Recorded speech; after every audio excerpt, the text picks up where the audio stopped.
हरे कृष्णा। आपका स्वागत है। तो आज हम बात करेंगे कि अंतकाल में भगवान को कैसे याद किया जाए। तो श्रीमद् भगवद गीता में 8वें अध्याय में भगवान बोलते हैं 5वें श्लोक में कि अंतकाले च मामेव स्मरण मुक्त्वा कलेवरम यह प्रयाति समद्भावम यास्ति न त्रयति संशयः।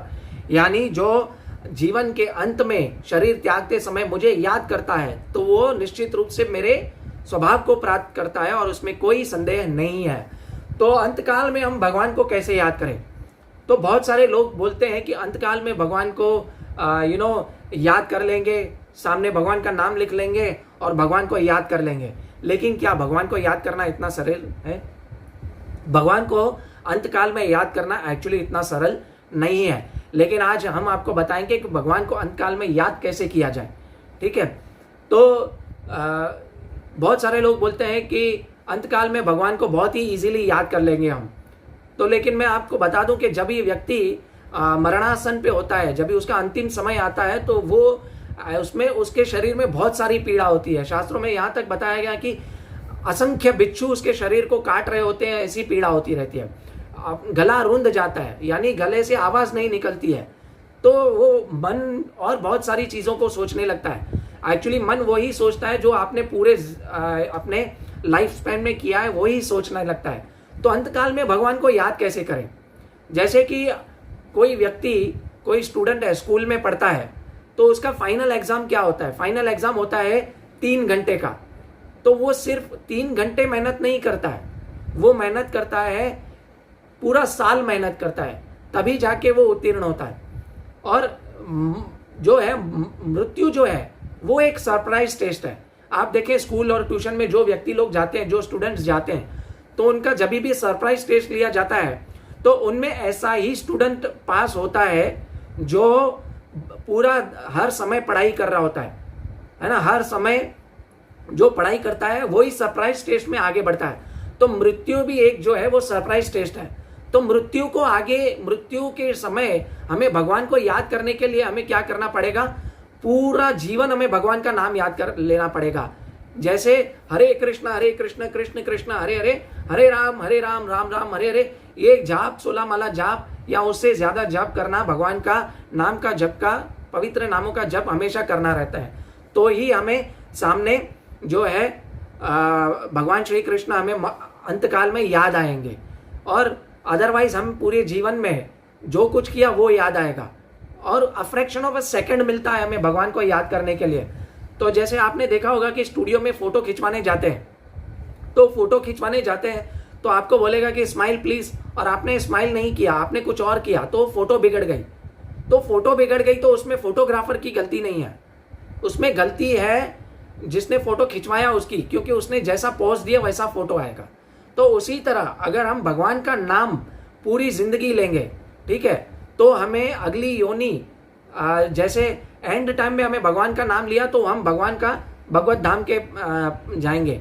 परंतु हमने अंत समय में भगवान का नाम नहीं लिया और कुछ और स्मरण किया तो हमें और ऐसी अगली योनि ऐसी मिलेगी। आगे श्लोक में भगवान बताते हैं कि यम यम वापि स्मरण भावम त्यजत अंते कलेवरम ताम तपैव कौन्तेय तमेति कौन्तेय सदा तद भाव भाविता। यानी जैसा जैसा स्मरण करोगे ऐसी ऐसी योनि आपको आगे मिलेगी।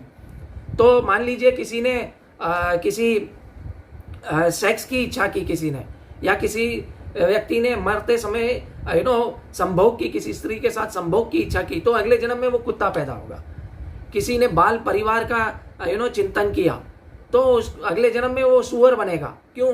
क्योंकि उसके साथ देखो, सुअर के साथ उसका परिवार हमेशा चलता रहता है। किसी ने धन का चिंतन किया तो वो अगले जन्म में सांप बनेगा। तो ऐसे जैसा जैसा हमारा चिंतन होगा मृत्यु समय, जैसा जैसा हम चिंतन होंगे, जैसे कोई सोचेगा कि मैं बहुत ही अच्छा स्विमर बनूं, तो भगवान आपको मछली बना देंगे। ठीक है, ब्रह्मा जी आपको जो है मछली की योनि दे देंगे। अपने कर्मों के हिसाब से लास्ट मोमेंट पे हम जो चिंतन करते हैं उसके हिसाब से हमारी अगली योनि हमें मिलती है।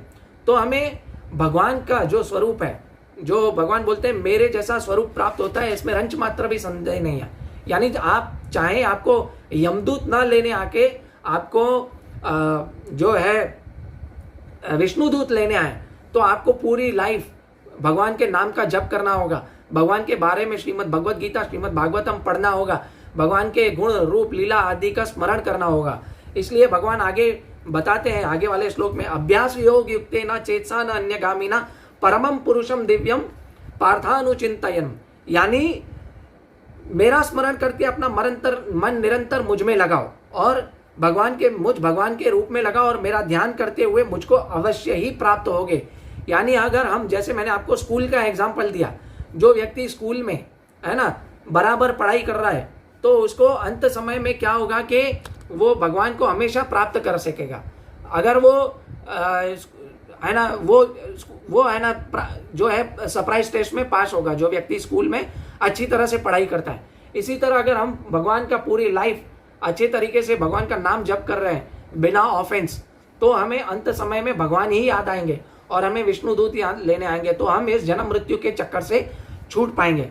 तो इसलिए भगवान बोलते हैं कि मन भी मुझ में लगाओ, तस्मात् सर्वेषु कालेषु, यहाँ भगवान बोले तस्मात् सर्वेषु कालेषु माम अनुस्मरण युद्ध च, यानी अर्जुन को भी बोल रहे हैं तुम युद्ध करो तो भी मुझे मेरा चिंतन करते हुए युद्ध करो।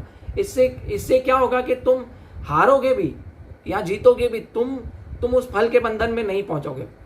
तो इसी तरह अगर हमें अंतकाल में अगर भगवान श्री कृष्ण को याद करना है तो हमें पूरा जीवन अभ्यास करना है, पूरा जीवन भगवान श्री कृष्ण का नाम लेना है, पूरा जीवन भगवान की कथाएं सुननी है और प्रचार करना है। भगवान ने भगवत गीता में कहा है कि जो मेरे इन भगवत गीता का प्रचार करता है वो मुझे अत्यंत प्रिय है।